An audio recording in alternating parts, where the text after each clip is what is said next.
Monochromatic light है, frequency है 6 into 10 to power 14 hertz, is produced by a laser. ठीक है, एक लेजर ने प्रोड्यूस किया है इतनी फ्रीक्वेंसी का लाइट। ठीक है, मोनोक्रोमेटिक शब्द से घबराना नहीं है। मोनो मतलब सिंगल, क्रोमेटिक मतलब फ्रीक्वेंसी। ठीक है, सिंगल फ्रीक्वेंसी वाली है। इस पूरी लाइट में सिर्फ एक ही फ्रीक्वेंसी के फोटॉन्स है। ठीक है, the power emitted is 2 into 10 की पावर -3 वाट। पावर कितनी है? इतनी है। फ्रीक्वेंसी कितनी है? ये दे रखी है। What is the energy of photon in the light beam? पहला पार्ट हो गया। How many photons per second on an average are emitted by this source? तो ऑब्वियसली मैंने आपको फॉर्मूला बता रखा है, मार्क करके भूल गया। बोलो फॉर्मूला कौन सा लगेगा यहाँ पे? कौन बता सकता है? कोई भी बता सकता होगा कि ये फॉर्मूला लगेगा इसमें?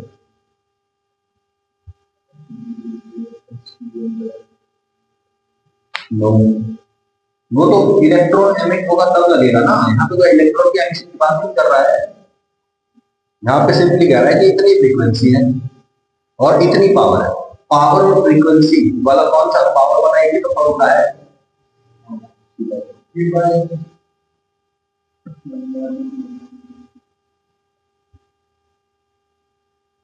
Power is equal to number of photons per second into h nu या फिर hc by lambda.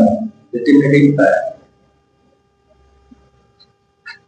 Power is equal to number of photons per second into energy of one photon. ऐसा ना बताया था ना। तो पावर कितनी दे रखी है? 2 into 10 की power -3। Number of photons per second ये निकालने हैं, और एनर्जी ऑफ वन फोटोन वो कितना होता है? h इंटू न्यू या फिर hc बाय लैम्डा। यहाँ पे आपको फ्रीक्वेंसी दे रखी है, ये वाला फॉर्मूला यूज करो। यस और नो? तो बोलो ये पता है, ये पता है, ये पता चल जाएगा। यस और नो? ठीक है, पहला पार्ट यही है कि what is the energy of photon. Energy of photon कितना है? ये एनर्जी ऑफ फोटोन यहाँ रख दो। बोलो ये पता है, ये पता है, ये आ जाएगा। बस खत्म बात। इतना सा क्वेश्चन है, करके दिखाना पड़ेगा। अब बहुत सिंपल क्वेश्चन है ना। ठीक है, ये आ गया। बोलो energy of each photon h into frequency, ये आ गया h into फ्रीक्वेंसी करके, और power is equal to number of photons per second into h into f। ठीक है, ये क्वेश्चन देखिए। The work function of caesium is 2.14 electron volt. Work function दे दिया, मतलब इतनी एनर्जी से अगर फोटोन आएगा तो इलेक्ट्रॉन को नॉकआउट कर देगा। ठीक है, find the threshold frequency for caesium. Threshold frequency बतानी है। B, wavelength of incident light if photocurrent is brought to zero by a stopping potential of 0.6 volts। पहला पार्ट तो बहुत आसान दिख रहा है मुझे। बोलो क्या दिया है? वर्क फंक्शन दे दिया। वर्क फंक्शन क्या होता है? Phi.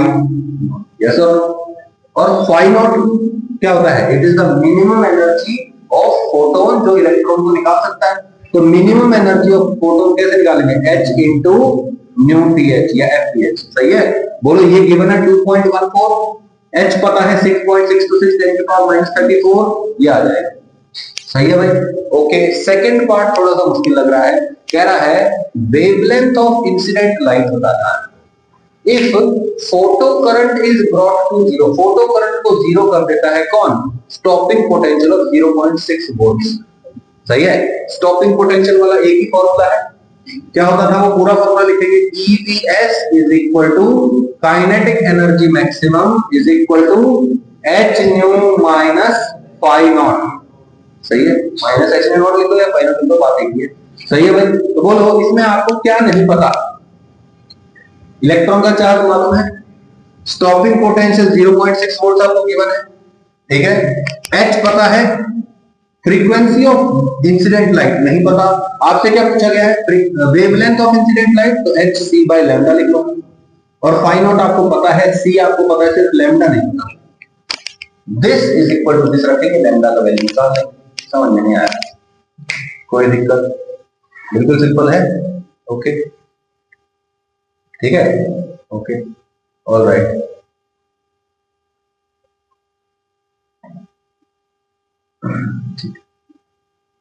Thus, for frequency less than this threshold frequency, no photoelectrons are injected। ये फर्स्ट आंसर हो गया। और ये हो गया EDS equal to h nu minus phi naught या h by lambda minus phi naught को उठा के इधर भेज दो 0.6 इनटू इलेक्ट्रॉन कितना देगा 0.6 electron volt plus phi naught दे रखा है 2.14 इलेक्ट्रॉन वोल्ट तो 0.6 प्लस 2.14 कितना हो जाएगा 2.74 electron volt is equal to hc by lambda solve कर लेंगे आंसर आ जाएगा सही है hc का वैल्यू कितना होता है 12400 इलेक्ट्रॉन वोल्ट एंगस्ट्रॉम और फिर जो लैम्डा है वो कितना आ जाएगा एंगस्ट्रॉम नहीं आ जाएगा कर लेंगे कितना आएगा 4540 एंगस्ट्रॉम आ जाएगा समझ में नहीं आया सही है okay the wavelength of light in the visible region is about 390 nanometer for violet color, about 550 nanometer average lambda for yellow green color, and about 760 nanometers for red color. What are the energies of photon at the violet and average red and yellow green color? Question समझना है आपको सीधा सीधा क्या पूछ रहा है energy of photon पूछ रहा है जब वो कहां हो वायलेट कलर का हो एवरेज वेवलेंथ यानी कि ग्रीन येलो कलर का हो और फिर रेड कलर का सही है भाई समझ में नहीं आया सही है तो बोलो वेवलेंथ कितनी कितनी दे रखी है 390 नैनोमीटर फॉर वायलेट कलर के लिए और कितना 550 के आसपास दे रखा है फॉर एवरेज वेवलेंथ यानी कि yellow green colour Y and G colour और 760 दे रखा था 760 नैनोमीटर फॉर रेड कलर अब मुझे बताओ कि इतनी वेवलेंथ वाला कोई फोटोन है उसकी एनर्जी कैसे निकालेंगे बोलो ये लैम्डा पता है ना आपको तो एनर्जी कितनी हो जाएगी hc बाय लैम्डा है ना इतना रखेंगे लैम्डा तो वायलेट कलर वाले फोटोन की एनर्जी आ जाएगी इतना रखेंगे तो एवरेज येलो ग्रीन कलर वाला आ जाएगा और 760 रखेंगे तो रेड कलर की एनर्जी आ जाएगी सही है सबसे ज्यादा एनर्जी किसकी आएगी वायलेट समझ में नहीं आया ठीक है from which of the photosensitive material with work function used in table 11.1 and used in the अच्छा ये NCERT का क्वेश्चन है 1 to 3 of A can you build a photoelectric device that operates with visible light ये NCERT का question है वहां पे 11.1 का डेटा देखना पड़ेगा ये इंसिडेंट फोटॉन्स की एनर्जी निकाल दिया आपने बोलो भाई hc बाय लैम्डा कर दिया तीनों वेवलेंथ्स के लिए फिर for a photoelectric device to operate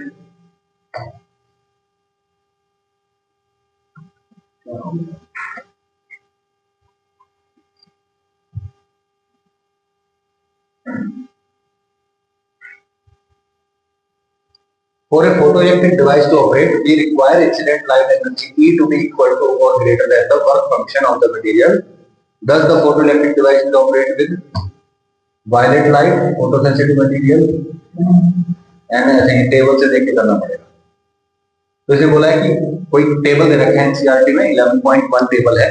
उस टेबल के कौन से मटेरियल ऐसे हैं तो तीनों के साथ फोटोइलेक्ट्रिक इफेक्ट शो करेंगे। तो बोलो इसमें मिनिमम एनर्जी किसकी आती है बोलो रेड की एनर्जी मिनिमम आती है right for red light the energy is 1.64 for yellow green colour 2.226 और for violet light 3.19 electron volt. तो सबसे ज्यादा एनर्जी किसकी है वायलेट की है ना और रेड की क्या है सबसे कम एनर्जी है। तो जो मटेरियल रेड के साथ काम करेगा वो ऑब्वियसली ऊपर वालों के साथ तो काम करेगा ही करेगा सही है। तो जिनका भी वर्क फंक्शन 1.64 इलेक्ट्रॉन वोल्ट से कम है वो सारे के सारे मटेरियल्स इन तीनों लाइट्स के लिए फोटो सेंसिटिव होंगे मतलब वो विजिबल लाइट में काम करेंगे।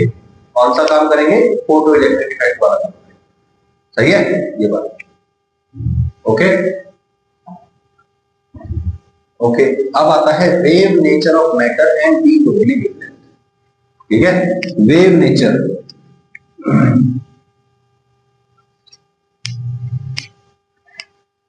अब साइंटिस्ट बोल रहे थे स्टार्टिंग में कि लाइट जो है वो क्या है पार्टिकल है फिर यंग्स डबल स्लिट एक्सपेरिमेंट ने प्रूव कर दिया कि वो वेव है और फिर आइंस्टाइन के फोटोइलेक्ट्रिक इफेक्ट ने प्रूव कर दिया कि वो पार्टिकल है, तो फिर दोनों बातें माननी पड़ी। और क्या बोला कि लाइट का नेचर कैसा होता है, ड्यूअल नेचर। फिर हमारे एक अंकल आ गए जिनका नाम है डी ब्रोगली, वैसे नाम तो उनका डी ब्रोवेल है, डी ब्रोवेल बोला जाता है लेकिन डी ब्रोगली बोलते थे स्पेलिंग में, ठीक है। तो डी ब्रोगली ने बोला कि भैया आप कह रहे हो ना कि लाइट का ड्यूअल नेचर है, आप बहुत सीमित सोच वाले इंसान, हर चीज का ड्यूअल नेचर है। Every particle has some wave nature associated with it. हर एक पार्टिकल जो चल रहा है उसका नेचर वेव है, मतलब particle nature and wave nature are not different, they are the same thing. Every particle, अगर आप बॉल भी फेंक दोगे ना कहीं पे, ऐसे आपने बॉल उठा के फेंक दी, तो वो जो बॉल है उसका भी एक वेव नेचर है, उसका भी कुछ ना कुछ ऑसिलेशन हो रहा है, और उसका भी कुछ ना कुछ वेवलेंथ है, और वो वेवलेंथ कितना है उसका फॉर्मूला भी दे दिया इसने, ठीक है। और फिर जब इसके फॉर्मूले के हिसाब से हमने लाइट का वेवलेंथ चेक किया, है ना, इलेक्ट्रॉन्स के बारे में स्टडी किया, तो उन सब का वेवलेंथ इसके हिसाब से सही आ रहा था, एक्सपेरिमेंटल ऑब्जर्वेशन भी सही आ रही थी, और इसका जो फॉर्मूला है वो भी सही आ रहा था, तो इसको सही मान लिया, आपने इसमें सही बात की, ठीक है ना। ओके, तो फॉर ए फोटोन मोमेंटम क्या होता है, P is equal to energy by C या फिर H by lambda, यस और no, H nu by C या फिर H by lambda, ये फोटोन का मोमेंटम होता है, ठीक है भाई। अच्छा, H बाय P, देखो यहां लैम्डा को उठा के इधर भेज दो, P को उठा के इधर भेज दो, क्या आ जाएगा, H divide by P is equal to lambda आ जाएगा। तो बोलो lambda is equal to H by P, और क्या बोल सकते हैं आप, लैम्डा को C बाय फ्रीक्वेंसी, है ना, इस तरह से प्रूव करके इस तरह से प्रूव कर दिया, बोलो क्या बनेगा, म्यू बाय C और H काट दिया, बोलो C bye frequency is also lambda, सही है। तो इसने बोला, इसने डी ब्रोगली ने, कि every particle has some wavelength, every particle, आपने बॉल भी फेंकी है, कंचा फेंक दिया आपने, ठीक है, उन सब का क्या है, देयर इज ए वेवलेंथ, उन सब के पास वेवलेंथ होती है, और वो वेवलेंथ का वैल्यू क्या होता है, h को उस ऑब्जेक्ट के मोमेंटम से डिवाइड करो, अगर वो फोटोन है तो फोटोन के मोमेंटम से डिवाइड कर दो, इलेक्ट्रॉन है तो इलेक्ट्रॉन के मोमेंटम से डिवाइड कर दो, बॉल है तो बॉल के मोमेंटम से डिवाइड कर दो, यस और नो, क्या आ जाएगा उसका, वेवलेंथ आ जाएगा। याद करो, h by momentum is equal to wavelength, h by momentum is equal to wavelength is equal to wavelength is equal to wavelength is equal to wavelength is equal to wavelength is equal to, सही है, अंग्रेजी में भी लिखा हुआ है, wavelength of any body, कोई भी बॉडी है, ठीक है, उसका क्या होता है wavelength, Planck's constant divide by movement of momentum आएगा, मोमेंटम ऑफ द बॉडी, सही है भाई, याद रहेगा, इसको ठीक कर लेना, मोमेंटम, ठीक है, ठीक है भाई।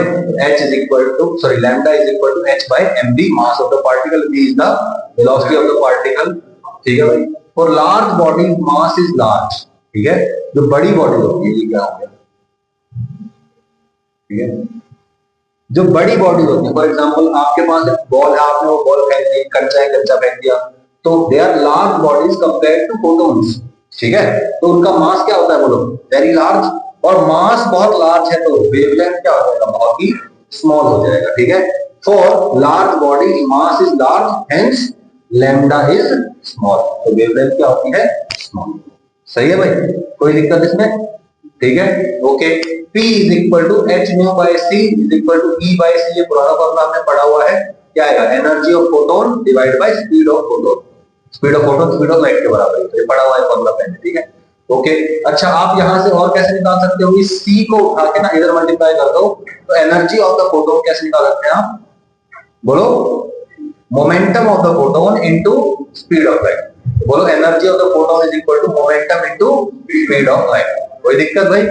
इंटेंसिटी ऑफ इंसिडेंट लाइट, बोलो I is equal to energy per unit area per unit time, energy को आप कैसे लिखने लगे हैं, ताजा होगा, मोमेंटम इनटू C, है ना, momentum into C divide by area A time T, कोई दिक्कत भाई, क्लियर बात, बोलिए, ओके। अब देखिए ये क्या हो गया, P by T is equal to क्या आ जाएगा, बोलो यहां से हमने P बाय टी की वैल्यू निकाली है, A को उठा के इधर भेज दो, P को उठा के इधर भेज दो, बोलो A इधर मल्टीप्लाई हो जाएगा और C यहां पे डिवाइड हो जाएगा, तो बोलो momentum per unit time is equal to IA by C, I A by C, I A क्या होता है, intensity into area, it is power divide by C is equal to momentum per unit time. सही है, सही है। Momentum per unit time मतलब momentum जो किसी बॉडी पे गिर रहा है ना, momentum per unit time is equal to power divide by C. नया फॉर्मूला याद हो गया? क्या बोला मैंने? Momentum per unit time is equal to power by C. कोई दिक्कत? ठीक है। Wavelength of an electron accelerated by a potential v naught. अगर कोई पार्टिकल है, कोई भी इलेक्ट्रॉन है, अगर मैं उसको v वोल्ट पोटेंशियल डिफरेंस से एक्सेलरेट करवाता हूं, सर v वोल्ट से एक्सेलरेट करवा सकते हैं? हाँ बिल्कुल करवा सकते हैं। इमेजिन करिए कि यहाँ पे एक प्लेट है, यहाँ पे एक प्लेट है, ठीक है, इनके बीच में there is a potential difference of v volts. ठीक है, मैं कहता हूं यहाँ पे दिस इज 0 वोल्ट्स और यहाँ पे ये कितना है, 2 वोल्ट्स। ठीक है, 2 वोल्ट है मतलब हाई पोटेंशियल है। हाई पोटेंशियल मतलब क्या होता है, पॉजिटिव चार्ज के नजदीक रखा हुआ तो कह सकता हूं कि this is positively charge plate having a high potential and it is a negatively charge plate having 0 potential. तो अगर मैं कह दूं कि यहाँ पे एक इलेक्ट्रॉन मैंने छोड़ दिया, ठीक है, बोलो यहां से इलेक्ट्रॉन यहाँ पे जाएगा या तो यहाँ पे पॉजिटिव चार्ज अट्रैक्ट करेगा, तो बोलो जब ये यहाँ से यहाँ जाएगा तो बोलो क्या इसकी स्पीड इंक्रीज होगी? यस। तो हम ये बोलते हैं कि इलेक्ट्रॉन को हमने एक्सेलरेट करवाया है using some potential difference. Potential difference से हमने क्या किया है, इस इलेक्ट्रॉन को एक्सेलरेट करवाया है। ठीक है, और जब ये यहां से यहां आएगा तो इसकी कुछ ना कुछ काइनेटिक एनर्जी होगी। यस और नो? अब जब ये पार्टिकल यहां से यहां आएगा तो हमने बोल दिया कि यहाँ पे ना प्लेट के अंदर छेद है, तो ये इलेक्ट्रॉन ना आर पार निकल जाएगा। सही है, बोलो यहां से यहां तक का एक्सेलरेशन होगा, यहां से जैसे ही बाहर निकलेगा, इससे बाहर निकल चुका है इसके रीजन से, ठीक है, बोलो क्या ये कांस्टेंट वेलोसिटी से ट्रैवल करता रहेगा? तो अब इस टाइम पे इसकी काइनेटिक एनर्जी कितनी होगी, इसकी वेवलेंथ कितनी होगी, ये हमको निकालना है। क्वेश्चन समझ में आया? इसकी काइनेटिक एनर्जी पता चल गई मतलब स्पीड पता चल गई, स्पीड पता चल गई मतलब मोमेंटम पता चल गया, मोमेंटम पता है, वेवलेंथ भी पता है। अभी फॉर्मूला पढ़ा ना क्या, lambda is equal to h by mv। समझ में नहीं आया? ओके, ऑलराइट, ठीक है भाई। तो काइनेटिक एनर्जी क्या होती है, हाफ mv स्क्वायर होती है। अब काइनेटिक एनर्जी को आप लिख सकते हैं E इनटू एक्सेलरेटिंग पोटेंशियल। अब सर ये कैसे लिख दिया आपने, ये कैसे लिख दिया सर? अब एक बात बताओ कि जब ये इलेक्ट्रॉन यहां से यहां जा रहा है, इसकी काइनेटिक एनर्जी इंक्रीज हो रही है। यस, ये जो प्लेट है ये क्या कर रही है, इस पे फोर्स लगा रही है। यस और नो? फोर्स कौन सी डायरेक्शन में लगा रही है, इस डायरेक्शन में। इसका डिस्प्लेसमेंट भी कहां हो रहा है, इसी डायरेक्शन में। यानी कि इसने जो इस पे वर्क किया है दैट इज पॉजिटिव वर्क। सही है, पॉजिटिव वर्क करेगा, पॉजिटिव वर्क करेगा। वर्क एनर्जी थ्योरम याद करो। What is work energy theorem? क्या कहता है work energy theorem? Work done by all forces equal to change in kinetic energy। Initial kinetic energy क्या थी, 0। चेंज इन काइनेटिक मतलब फाइनल माइनस इनिशियल, इनिशियल 0 थी। Okay, तो work done is equal to final kinetic energy. Kinetic energy के ही लिख देता हूं, इसको लिख देता हूं मैं हाफ mv स्क्वायर। यस और नो? अब मुझे बताओ वर्क डन, वर्क डन के लिए हम लगा रहे हैं, ठीक है भाई, याद करो एक पुराना formula, potential is equal to work done per unit charge, है ना। चार्ज को इधर मल्टीप्लाई कर दो तो work done is equal to QV, और चार्ज कितना है जिसको एक्सेलरेट करवा रहे हैं, E के बराबर। तो work done equal to EV। कितना पोटेंशियल डिफरेंस था, V नॉट या VA, तो EV naught is equal to W। इस W की जगह लिख दिया मैंने क्या, EV नॉट। बोलो यही फॉर्मूला बना कि नहीं बना? यस और नो? क्लियर हो गई बात? तो ये फॉर्मूला बहुत बहुत जरूरी है, क्योंकि जब आपने डिफिकल्ट क्वेश्चन पूछा जाएगा जेईई एडवांस में, जेईई में, तो उसमें क्या देगा आपको, एक्सेलरेटिंग पोटेंशियल देगा। तो एक्सेलरेटिंग पोटेंशियल दे दिया लेट्स से 5 वोल्ट। ठीक है, कह रहा है कि एक इलेक्ट्रॉन है, उसको 5 वोल्ट पोटेंशियल डिफरेंस से एक्सेलरेट करवा दिया। Find its kinetic energy 5 electron volt. सही है ना, 5 वोल्ट से एक्सेलरेट करा, 5 इलेक्ट्रॉन वोल्ट, 10 वोल्ट एक्सेलरेट करवाया तो 10 इलेक्ट्रॉन वोल्ट, 15 से करवाया तो 15 इलेक्ट्रॉन वोल्ट। सही है, और अगर वो चार्ज E ना हो तो क्यों लगा देंगे, E की जगह क्यों लगा देंगे? यस और नो? सही है, मैं कह रहा हूं 5 वोल्ट के पोटेंशियल डिफरेंस से क्यों चार्ज को एक्सेलरेट करवाया, तो what is the kinetic energy? सही है, क्यों से मल्टीप्लाई करते हैं, E से मल्टीप्लाई करते हैं, मतलब इलेक्ट्रॉन वोल्ट कर रहे हैं, तो E मतलब E के चार्ज से मल्टीप्लाई करते हैं, 1.6 10 से मल्टीप्लाई करते हैं। समझ नहीं आया, क्लियर बात, पक्की बात है, ठीक है, रट्टा मारना है बहुत गंदे वाला, ठीक है भाई, ओके। अब यहां से मेरे पास क्या आ जाएगा बोलो, क्या डायरेक्ट को छोड़ो, EV naught is equal to half mv square, सही है, बोलो 2 को इधर मल्टीप्लाई कर दो, m को उठा के इधर डाल दो, v स्क्वायर है इसका रूट ले लो, क्या आएगा, v is equal to 2 EV naught by m का अंडर रूट, यस और नो, सही है, ओके।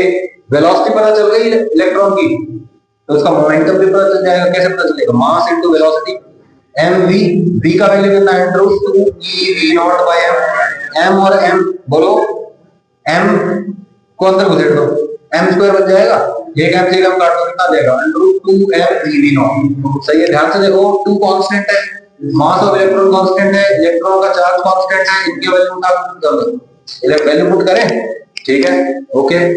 वेवलेंथ का फॉर्मूला क्या होता है, lambda is equal to h by momentum, अभी हमने फॉर्मूला पढ़ा h बाय mv, बोलो h का वैल्यू h हो गया, under root 2m ev naught, h constant 2m e, ये भी कांस्टेंट है, सबकी वैल्यू पुट कर दो, क्या आएगा बताना, सॉल्व करने के बाद आपके पास आता है putting values of h ev, sorry h e and m, we get lambda is equal to 1.227 divide by under root v naught, सही है भाई, इनकी वैल्यू पुट कर दी ना, तो v नॉट बच जाएगा अंडर रूट के अंदर, ध्यान से देखो ये कितना आता है, 1.227 divide by under root v naught, कितने में, नैनोमीटर में, अगर एंगस्ट्रॉम में चाहिए तो क्या करोगे, 10 से मल्टीप्लाई करोगे, सही है, कितना आएगा 12.27 angstrom divide by under root v naught, अच्छा 12.27 प्लस का अंडर रूट 150 अप्रोक्सीमेटली, तो पूरे के पूरे रूट में 150 डिवाइड बाय v नॉट, ये तीनों फॉर्मूले याद हो जाएंगे, सही है, कह रहा है फाइंड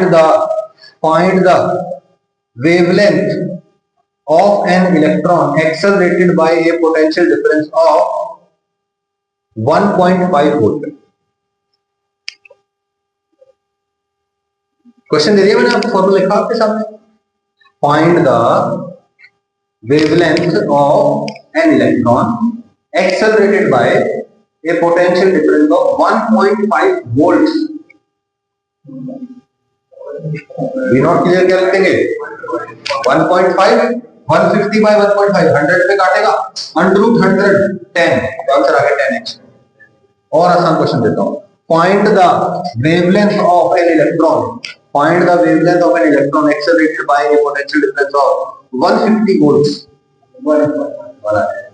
सही है भाई, कोई दिक्कत, बिल्कुल सिंपल है, सही है, ध्यान रहे V नॉट को वोल्ट्स में रख के मिली वोल्ट्स में मत रख देना, नहीं गड़बड़ कर दो, ठीक है, कि इतने मिली वोल्ट है मिली वोल्ट है, क्या फर्क पड़ेगा, यूनिट्स का ध्यान, ठीक है, कर सकते हैं आप। What is the D Broglie wavelength associated with an electron moving with speed of 5.4 into 10 की power 6 metres per second, velocity दे दी, बोलो इधर देखो, इधर ये जो राइट साइड वाले बोर्ड पे लिखा हुआ है h is equal to, sorry lambda is equal to h by mv, h पता है, मास ऑफ इलेक्ट्रॉन और वेलोसिटी तीनों दे दी, तो आप क्या कर सकते हैं, लैम्डा निकाल सकते हैं, यस और नो, मास कितना होता है 9.11 10 की पावर माइनस 31 kg, सही है भाई, an electron revolving with speed of इतना आ जाएगा, अच्छा, a ball of mass 150 gram travelling at 30 metres per second, ठीक है भाई, तो देखो यहाँ पे जो इलेक्ट्रॉन का वेवलेंथ है वो कितना है 0.135 नैनोमीटर, नैनोमीटर सिग्निफिकेंट, नैनोमीटर को इग्नोर नहीं कर सकते, लेकिन सेकंड क्वेश्चन में देखिए क्या होता है, उठा लो और कुछ गिराना रह रहा हूँ किसी का तो अभी ऐसे करके माथे पे लगा लो, जल्दी जल्दी, अरे बैग गिर गया था भाई, जल्दी करो, है ना, है ना, नोटबुक को ना पढ़ना is the greatest basic of the notebook, note कि वो नीचे गिर जाए, पैर लग जाए तो उसको उठा के सर पे रख दो, ठीक है ना, ठीक है, और नोटबुक को पढ़ोगे तो उसकी ज्यादा इज्जत है, उसमें लिखा के प्रिंट करके और बैग में डाल के रखना इज द ग्रेटेस्ट बेसिक, ठीक है ना, वो उसके असली रिस्पेक्ट को जिस दिन ये समझ जाओगे उस दिन तो पढ़ने लग जाओगे, खैर, तो देखो भाई मास ऑफ द बॉल कितना दे रखा है 150 ग्राम, मतलब 0.15 किलोग्राम, ठीक है, v डैश मतलब v velocity of the ball कितना दे रखा है 30 मीटर पर सेकंड, ऐसा यूनिट में, तो बोलो मोमेंटम कितना हो जाएगा 4.5 kg मीटर पर सेकंड, ऐसा यूनिट में आ गया। What is the wavelength h by momentum, momentum है 4.5, इसको उठा के पुट करो, कितना आया? लैम्डा इज इक्वल टू 1.47 10 की पावर माइनस 34 मीटर। कितना आया भाई? 10 की पावर माइनस 34 मीटर। ये तो बहुत ही ज्यादा छोटी नहीं होगी, है ना? यानी कि जब आप बॉल को फेंकते हो, ठीक है ना, क्रिकेट की बॉल है, 150 ग्राम वजन है, आपने उसको 30 मीटर पर सेकंड से फेंक दिया, तो उसके पास वेवलेंथ है, लेकिन उसके साइज के मुकाबले वो बहुत ज्यादा छोटी है। 10 की पावर माइनस 34 मीटर तो बहुत छोटा हो गया। नैनोमीटर को हम यूं मानते हैं कि हमें आंख से दिखाई नहीं देता, जैसा क्लियर हुई बात? तो इसीलिए रियल लाइफ में जो ऑब्जेक्ट होते हैं उनकी वेवलेंथ जनरली इनसिग्निफिकेंट होती है, और जो माइक्रोस्कोपिक पार्टिकल्स होते हैं जैसे कि इलेक्ट्रॉन हो गया, उनकी वेवलेंथ इज सिग्निफिकेंट। कोई दिक्कत?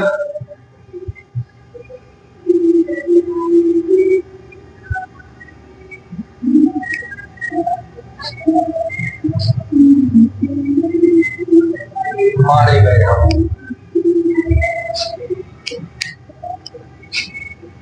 ये 20 साल पुराना गाना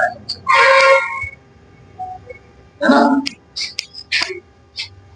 ऐसा बताओ, कोई भी अपने ट्रैक्टर पे स्पीकर क्यों लगाता है? बताओ, ट्रैक्टर ही है, ऑब्वियसली आवाज भी आ रही है, क्यों लगवाता है? नहीं, दूसरों को सुनाने। खुद के लिए तो बर्ड्स होते हैं, मुझे कुछ सुनना है तो मैं बर्ड्स लगाऊंगा या स्पीकर में बजा लूंगा, फर्क है ना? आज गाड़ी में जा रहे हैं, 4 जने जा रहे हैं, तो हम गाने बजा लेते हैं कि चारों जने सुनेंगे। तो ट्रैक्टर का स्पीकर सिर्फ खुद के लिए इस्तेमाल क्यों है? वो सबके लिए है ना, उसकी वॉल्यूम कोई कम नहीं होती है ना? ठीक है, तो de Broglie wavelength of electron is comparable with X-ray wavelength. ठीक है, तो जो वेवलेंथ होती है इलेक्ट्रॉन की, किसके साथ कंपेयर की जा सकती है? बोलो, किसके साथ कंपेयर की जा सकती है? एक्सरे के साथ। ठीक है, however for ball it is about 10 की पावर माइनस पता नहीं कितने times the size of the proton. अच्छा, प्रोटॉन के साइज से भी उतनी ज्यादा छोटी है, that is why it is insignificant and quite beyond experimental measurement, और एक्सपेरिमेंटल मेजरमेंट से बहुत ज्यादा ही छोटी हो जाएगी। हम एक्सपेरिमेंटली वेरीफाई भी कर सकते हैं, तो वेरीफाई नहीं कर सकते तो सही मान लो, फॉर्मूले सारे सही बता रहे हैं। ठीक है, an electron, an alpha particle and a proton have the same kinetic energy. Alpha particle है, क्या होता है alpha particle? Doubly ionised helium atom, है ना, He2+ को बोलते हैं alpha particle, nothing but He+2, very very positive alpha. ठीक है, एंड ए प्रोटॉन, प्रोटॉन क्या होता है? सिंपल H पॉजिटिव, है ना? ठीक है, और एक इलेक्ट्रॉन दे रखा है आपको। ठीक है, have the same kinetic energy, kinetic energy तीनों का क्या है? Same. Which of these particles has the shortest de Broglie wavelength? Wavelength सबसे कम किसका है? How do you figure?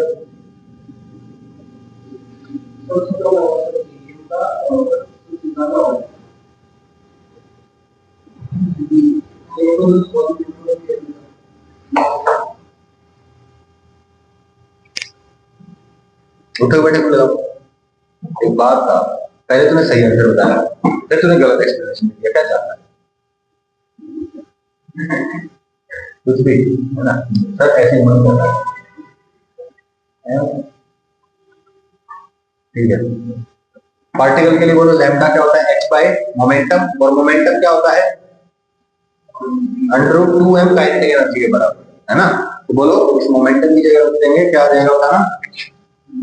h divide bye √2m kinetic energy. अब काइनेटिक एनर्जी तो सबकी सेम है, तो जिसका मास कम होगा उसका वेवलेंथ ज्यादा होगा। तो मास कम किसका होता है? इलेक्ट्रॉन का सबसे कम होता है, उसका वेवलेंथ सबसे ज्यादा होगा, और अल्फा पार्टिकल का मास इन तीनों में सबसे ज्यादा है, तो उसका वेवलेंथ सबसे कम होगा। सही है भाई, यही बात अंग्रेजी में लिखा हुआ है, सही है, यही बात है, एक ही बात है, जो मैंने बोल दिया वही लिखा हुआ है।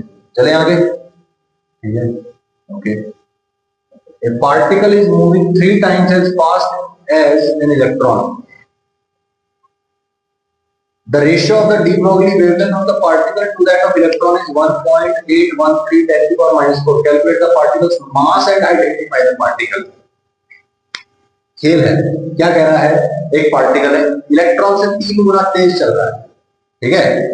उसी केस में इलेक्ट्रॉन की जो वेवलेंथ है और जो उस पार्टिकल की वेवलेंथ है, उसकी वेवलेंथ का रेशियो दे दिया आपको कि उसकी वेवलेंथ बटे उसकी वेवलेंथ इज इक्वल टू इतना, ये दे दिया आपको। कह रहा है कि उस पार्टिकल का मास निकालो और उस पार्टिकल का को आइडेंटिफाई करो, सही है। तो हम क्या करेंगे बोलो, फॉर इलेक्ट्रॉन याद करो, लैम्डा क्या होता है, lambda is equal to H by mass into velocity. किसकी बात कर रहे हैं, इलेक्ट्रॉन की, तो इलेक्ट्रॉन की वेवलेंथ, इलेक्ट्रॉन का मास, इलेक्ट्रॉन की वेलोसिटी, सही है। अब दूसरे पार्टिकल की बात कर लेते हैं, क्या कह रहा है वो, lambda of that particle is equal to H divide by M V. M कितना है, mass of that particle into velocity of that particle, सही है।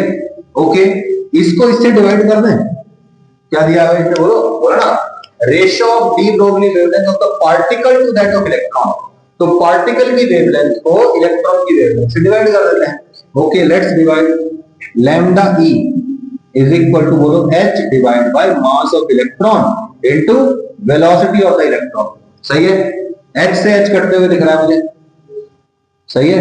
इसको उठा के यहां ले जाओ, यहां पे जो 1 है इसको उठा के यहां ले जाओ, सही है। बताओ lambda proton by lambda electron given है, कितना आएगा इसका, बोलो 1.813 into 10 की power minus 4 is equal to बोलो mass of electron, velocity of electron divide by mass of particle, velocity of particle. कह रहा है पार्टिकल 3 गुना तेज चल रहा है इलेक्ट्रॉन से, मतलब velocity of the particle is equal to 3 times velocity of electron. तो वेलोसिटी ऑफ पार्टिकल की जगह क्या लिख देंगे, 3 टाइम्स वेलोसिटी ऑफ इलेक्ट्रॉन। काट दो इसको, 3 को उठा के इधर ले जाओ, सही है। फिर क्या आएगा, mass of the particle is equal to, इधर उसको उठा के इधर ले जाओ, सही है। सॉल्व करोगे तो आ जाएगा कि मास ऑफ द पार्टिकल कितने गुना है मास ऑफ इलेक्ट्रॉन से, सही है। ऑब्वियसली 10 की पावर माइनस 4 नीचे जाएगा तो 10 की पावर 4 ऊपर आ जाएगा, यस और नो। तो वहां से आपके पास मास ऑफ दैट पार्टिकल आ जाता है, find the mass of the particle is, ये आ गया 1.675 into 10 की power minus 27 kg, and this is surprisingly close to the mass of proton. और प्रोटॉन का मास लगभग न्यूट्रॉन के बराबर होता है, hence this particle is proton और एक न्यूट्रॉन, सही है। कोई दिक्कत, मुश्किल है क्या? What is the de Broglie wavelength associated with an electron accelerated through a potential difference of 100 volts? आएगा, very easy। क्या बोलेंगे, under root 150 by accelerating voltage, under root 150 divided by accelerating voltage 100, कितना जाएगा, under root 1.5, सही है। कोई दिक्कत, angstrom में आ जाएगा, नैनोमीटर में कन्वर्ट कर देना। The de Broglie wavelength associated with an electron in this case is of the order of X-ray wave, इस केस में एक्सरे वेव के बराबर है। मेटालिक स्फीयर, ये आपके सिलेबस में नहीं है, ठीक है। मेटालिक स्फीयर से जो एमिशन होता है ना इलेक्ट्रॉन, ये chapter is complete. Photo electric, मुझे एक बार वो गाइड दिखाना, वो भी हमारे पास है, ठीक है, एक बार ले आओ।